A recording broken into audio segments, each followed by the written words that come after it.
어제 다루었던 이 세례 요한의 사역은 저항을 받았습니다. 무릇 주 안에서 경건하게 살고자 하는 자는 박해를 받으리라는 말씀이 있지 않습니까? 이 말씀대로 저항을 받고 박해를 받았습니다. 세례 요한이 체포됨으로 그의 사역은 쇠하게 되었습니다. 대신 예수님의 사역이 흥하게 됩니다. 이것이 바로 하나님의 시간표가 진행되는 방식이라는 생각이 듭니다. 주님께서는 본격적으로 공생애를 시작하시면서 고향의 나사렛을 떠나셨습니다. 당시 갈릴리 지방의 수도격인 갈릴리 북서쪽, 갈릴리 해변 북서쪽에 가버나움으로 옮겨가셨습니다. 그리고 이 마태복음을 기록하고 있는 마태는 그런 성경에 능통한 자이지 않습니까? 이것을 이사야 선지자가 예언한 것을 성취한 것으로 해석했습니다. 그래서 15절 이하에서 이사야서 9장 1, 2절을 그대로 인용하고 있습니다. 번역이 조금 다를 수 있는 것은 당시는 헬라 문화권 시대라서 이집트 알렉산드리아에서 번역한 70인경 헬라어 성경을 주로 사용하고 있었습니다. 그래서 헬라어 성경을 인용하면은 문구가 좀 달라집니다. 히브리어 성경을 인용했으면은 오늘날 우리가 가지고 있는 성경 그대로였었을 것입니다. 정확지는 않지만은요, 우리 한글 성경 번역도 히브리어에서 그대로 번역한 것이 있고, 그 다음에 영어에서 번역한 것이 있고, 헬라어에서 번역한 것이 있고, 구약 성경을요 이렇게 조금, 그래서 문구가 조금씩 다른 경우가 있어서 원전을 좀 떠들어봐야 할 그런 경우들이 있습니다. 자, 지금은 이사야서 9장 1, 2절로 한번 읽어드려 보겠습니다. 전에 고통받던 자들에게는 흑암이 없으리로다. 옛적에는 여호와께서 스불론 땅과 납달리 땅이 멸시를 당하게 하셨더니 후에는 해변길과 요단 저쪽 이방의 갈릴리를 영화롭게 하셨느니라. 흑암에 행하던 백성이 큰 빛을 보고 사망의 그늘진 땅에 거주하던 자에게 빛이 비치도다. 아멘. 자, 이와 같이 이사야 선지자는 앞날을 내다보고 이렇게 선포했었는데요, 마태는 이것이 예수님 갈릴리 사역으로 성취되었다 이렇게 해석하고 있습니다. 그래서 성경에 능통했던 레위라고도 일컬어졌던 이 마태의 사람됨과 재능이 바로 여기 이 장면을 기록할 때 빛나고 있습니다. 그래서 하나님께서는 달란트대로 사람들을 적재적소에 아름답게 사용하시는 것을 확인하게 됩니다. 우리도 마찬가지입니다. 이 자리에 있는 한 분 한 분들도 하나님께서 적재적소에 아름답게 사용하시는 하나님이라고 믿어집니다. 자, 이때부터 주님의 공생애가 본격적으로 시작됩니다. 주님의 첫 번째 메시지는 무엇이었습니까? 회개하라, 천국이 가까이 왔느니라 선포하셨습니다. 세례 요한의 메시지 선포와 똑같습니다. 자, 이것이 바로 우리 인간들이 들어야 될 메시지의 전부입니다. 요약입니다. 인간은 한마디로 말해서 자기들의 죄에서 돌이켜서 하나님께로 돌아와야 합니다. 우리가 들을 메시지의 전부가 이것입니다. 우리가 매일매일 듣고 있습니다마는 천국이 가까이 왔다는 말은 무슨 뜻입니까? 원어를 살펴보면 천국이 손안에, 천국이 코앞에 가까이 왔다는 뜻입니다. 어떻게 해야 되겠습니까? 가까이 온 이 천국에 우리가 들어가야죠. 한 분도 빠짐없이 여기에 들어가야 되는 겁니다. 그래서 예수님께서는 이 천국은 세례 요한의 때로부터 침노를 당하고 있다 이렇게 말씀합니다. 어제도 그렇게 죄인이라고 사람들로부터 평가받고 배척받고 버림받고 그 다음에 외면받던 그런 사람들이 세례 요한에게 세례를 받으러 나옵니다. 세리들이 나왔습니다. 또 군인들도 나왔습니다. 강포한 군인들, 심지어 바리새인들도 나왔습니다. 심지어 사두개인들도 나왔습니다. 사두개인들은 오늘날로 따지면은 영적인 것을 인정하지 않는 사람들이죠. 초월을 인정하지 않는 현실주의자들, 유물론자들입니다. 물질 세계만을 인정하는 자들입니다. 그런 사람들도 나왔어요. 세례 요한의 메시지에 뭔가 찔림이 있었던가 보죠. 이렇게 세례 요한의 때로부터 천국은 침노를 당하고 있다 주님 말씀하셨습니다. 그러므로 우리도 천국을 침노에 들어가야 됩니다. 왜 침노에서 빼앗아야 됩니까? 잘 우리에게 잡히지 않기 때문에, 우리에게 쉽게 주어지지 않기 때문에. 왜냐하면 영적으로는 이 세상은 마귀가 자기 생각대로 장악하고 있기 때문에 그 결박에 묶여 있습니다. 그래서 수많은 사람들이 이 진리의 복음이 들려지지가 않습니다. 귀가 열리지 않습니다. 마음이 열리지 않습니다. 견고한 진에 매여 있습니다. 견고한 진이 무너져야 합니다. 그래서 내가 예수님을 믿고 싶어도 왜 침노에 들어가야 됩니까? 잘 주지 않기 때문에, 나의 손에 잡히지 않기 때문에 쉼 없이 파고 들어가야 한다는 것입니다. 예수님이 왜 이 말씀하셨습니까? 맹렬한 열심으로 들어와라, 천국으로 들어와라, 이 뜻 아니시겠냐는 것입니다. 그래서 우리가 부르짖어 기도해야 될 이유가 이것입니다. 우리가 예수님께서 내 마음에 오신 것 같기도 하지만 또 예수님은 내 손에 확연하게 잡히지 않으시는 분이세요. 그래서 간절한 갈망을 가지게 하셔서 부르짖게 하신다, 이렇게 생각합니다. 부르짖게 기도하는 이유입니다. 또 수시간 동안 성경을 탐독하게 되는 이유입니다. 심지어 금식이라도 하면서 하나님을 찾는 이유입니다. 저는 바라기는 저를 비롯해서 모든 교우들께서 쉼없이 이와 같이 천국을 사모하시기를 바랍니다. 우리는 다소 말이 강합니다마는 침노에 들어가야 합니다. 영적인 갈증은 식는 법이 없습니다. 주님을 찾았으되 더 찾게 됨을 경험합니다. 오늘도 내게 오라고 이끄시는 이 주님의 이끄심을 따라서 쉼없이 주님을 찾으시는 은혜가 우리 모두에게 있기를 축복합니다. 18절을 보니까요, 갈릴리 해변을 다니시다가 주님은 제자들을 부르셨습니다. 공교롭게도 형제들 둘씩을 불렀습니다.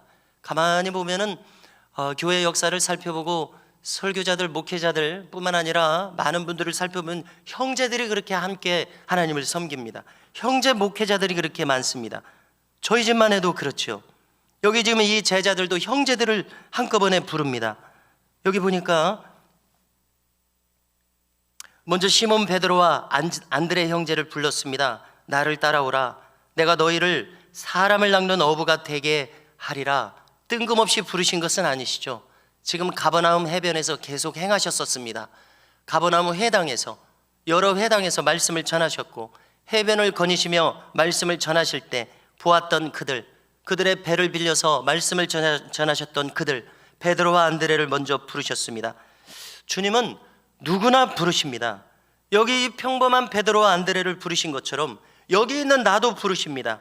누가 응할 것이냐, 이것이죠. 응하는 자는 복됩니다. 그 두 형제는 즉시로 응했습니다. 그물을 버렸습니다. 예수님을 따라 나섰습니다. 얼마나 예수님이 그들의 마음이 끌리도록 했기에 그들이 이렇게 즉시로 따라 나섰는지 참 의아할 정도입니다. 그들은 부르심에 즉시 응했습니다. 사람은 아무 이유 없이 누군가를 따르지 않습니다. 주님은 그들을 순식간에 사로잡으신 것이죠. 그 행하시는 이적이나 말씀을 통해서 말씀과 능력을 보았기 때문입니다. 그래서 자기도 모르게 주님께 압도되어서 따라 나섰습니다. 지금까지 자기들이 사는 것보다 주님을 따르는 것이 더 좋다고 생각했기 때문에 그렇지 않았겠습니까? 이어서 세베대의 아들 야고보와 요한을 부르셨습니다. 그러자 그들도 즉시로 배와 아버지를 버려두고 예수를 따르니라 기록합니다. 자, 제자도는 어떤 점을 포함합니까?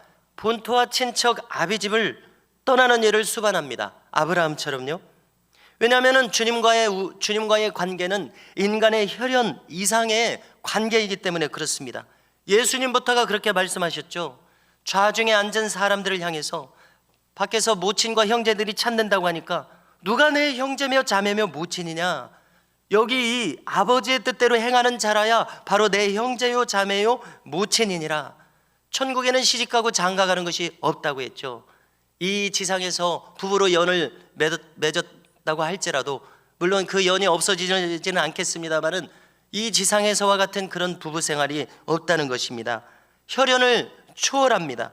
인륜을 초월합니다.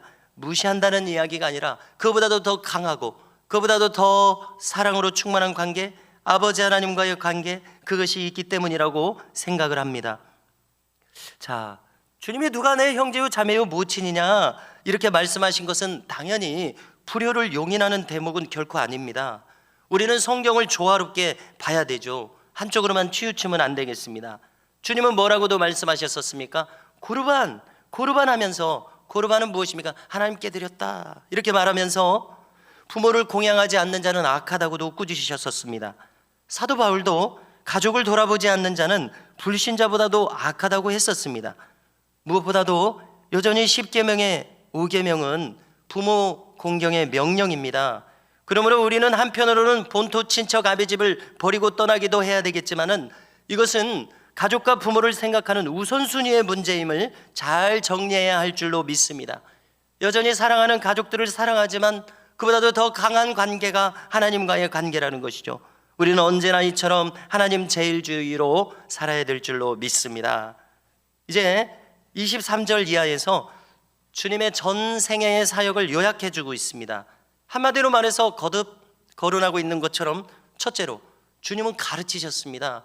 이 방대한 신구약 성경의 수많은 가르침들, 우리를 유익하게 하는 이 가르침들, 매일매일 새벽마다 이렇게 가르쳐도 내일 또 보니까 새로운 가르침, 물론 반복되지만 새로운 가르침이 있어서 우리의 마음을 새롭게 하는 것을 알 수가 있어요. 마치 콩나물 시루에 티나지 않게 물을 계속 주면은 뭔가 확실한 효과가 없는 것 같아도 며칠 지나면 이렇게 자라 있어서 놀라움을 우리에게 주는 것처럼 하나님의 말씀을 매일매일 가르침을 받을 그런 필요성을 우리가 늘 확인하고 있습니다. 주님은 가르치셨습니다. 둘째로 천국 복음을 전하셨습니다. 셋째로 모든 약한 것을 고치셨습니다. 이게 주님의 3대 사역입니다. 저는 오늘날의 교회와 목회자가 바로 이 사역을 그대로 행해야 한다고 믿고 있습니다. 그리고 그렇게 하고 있습니다. 모든 교우들께서는 교회에서 이 사역이 그대로 현실에서도 이루어져야 할 것을 기대해야 하신다고 믿습니다. 우리는 주님께서 행하시는 대로 행하는 교회가 되어야 됩니다. 이런 교회상을 추구해야 됩니다. 첫째, 성경을 두루 가르쳐야 합니다. 하나님을 바로 섬기는 도를 가르쳐야 하는 것이죠. 복음적으로 어떻게 생활해야 하느냐를 우리가 늘 배워야 됩니다. 둘째로 천국 복음을 전해야 됩니다. 영생을 전해야 되고 영벌을 전해야 됩니다. 이 진리를 희석시키지 말아야 합니다. 결국 영원한 것을 추구하는 것이 복음이기 때문에 그렇죠. 수많은 영혼들이 자기 죄에 빠져가지고 지옥의 영벌로 치닫고 있습니다. 이것이 영적 현실이요 실상입니다. 그러므로 우리는 나를 구원하고 이웃을 구원할, 영혼을 구원할 이 천국 복음을 쉼없이 선포하는 것이 교회의 할 일이요 목회자의 할 일이라고 믿습니다. 셋째로 현대인들은 영육간의 너나 없이 여러 가지 아픈 것으로 고통을 당하고 있습니다. 여기 이 말씀대로 각종 병에 걸려서 고통당하는 자, 귀신 들린 자, 간질하는 자, 중풍병자들과 같은 영육간의 질고로 여전히 오늘날도 우리는 고통을 당하고 있습니다. 주님은 이들을 고치셨습니다. 천국 복음은 치유의 능력이 있습니다. 왜냐하면 천국은 모든 것이 온전한 나라이기 때문입니다. 그러므로 저는 바라기는 우리 교회에서 이와 같은 강력한 치유 사역이 계속되기를 소망하고 있습니다. 주님께서 지금도 일하시도록 얼마든지 주님께서 일하실 시간과 기회를 마련하는 것이 우리의 할 일입니다. 저의 할 일입니다. 왜냐하면 주님께서는 어제나 오늘이나 영원토록 같은 분이시기 때문입니다. 성도 여러분, 오늘도 천국 복음을 가르쳐 주시고 수많은 불완전함을 고치셨던 이 주님의 3대 사역이 우리에게도 충만하고 풍성하게 일어나기를 주의 이름으로 축원합니다.